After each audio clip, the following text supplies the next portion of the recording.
Hello, I'm James Gerrard from Newcastle University, and for the next couple of minutes I'm going to be talking about Romano-British cauldrons, like this example here. When we think about cauldrons, it's difficult to escape their associations with Halloween, Disney films, and of course Macbeth. What is it that Shakespeare has the three witches say?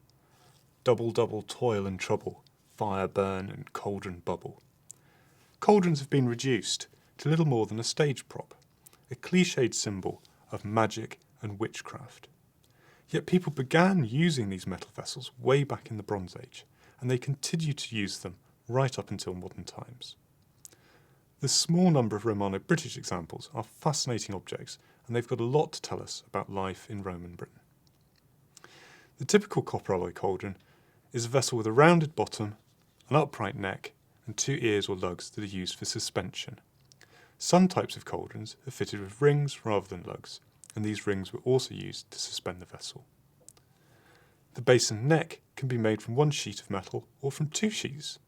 If the cauldron is made from two sheets, then they may be joined together by rivets. The vessels can be quite flimsy, and an iron strengthening band is sometimes applied around the rim to provide a bit of structural integrity to the vessel. And on this vessel, perhaps such a band existed and was fixed using these holes. Quite a lot of cauldrons display evidence of use. Some are heavily and carefully patched, and you can see that there is a split in this vessel. That's the sort of thing that might be patched. To patch one of those splits, you'd place a piece of metal over the hole and then rivet it in place. These repairs suggest that the vessels had long use lives and were valued by their owners. The iron cauldron chains used to suspend cauldrons over fires also point to the importance of these vessels. The best known cauldron chain comes not from Roman Britain, but from the 7th century Anglo-Saxon ship burial at Sutton Hoo. Here a great cauldron chain, a masterpiece of the blacksmith's art, was discovered. The man buried at Sutton Hoo was of kingly status, if not a king himself, and the cauldron chain would have been used to suspend a cauldron from the roof beams in the sort of large timber feasting hall described in the Old English poem Beowulf.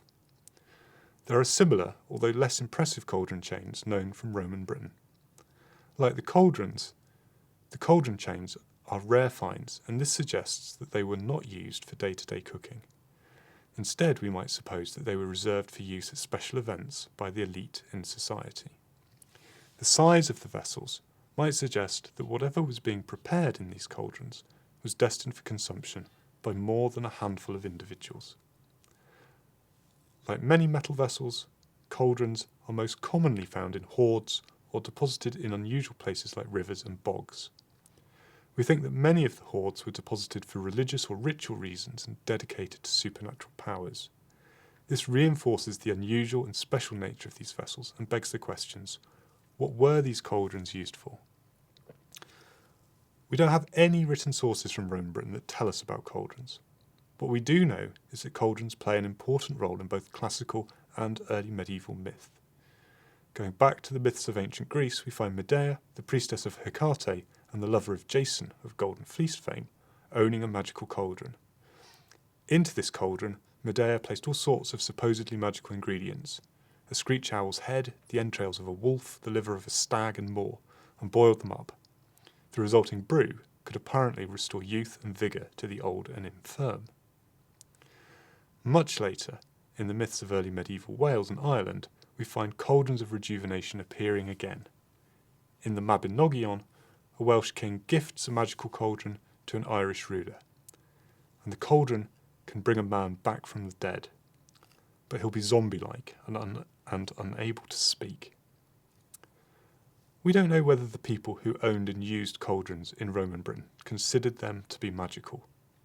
Given the rarity of these vessels, their apparent high status, and the special treatment some of them received when they were buried in the ground, it seems reasonable to suggest that they were powerful objects and that they could have been used in magic and ritual. This brings us right back to Disney and Macbeth, where we began this discussion. Cauldrons are enigmatic and fascinating objects, important in prehistory, worthy of special treatment in the Roman period, and buried with kings in Anglo-Saxon times. The cauldron is a symbol of the connections that people who lived in the past believed they had with the other world. We may not know the details of those connections, but studying objects like this cauldron allow us to appreciate those aspects of life and belief in Roman Britain.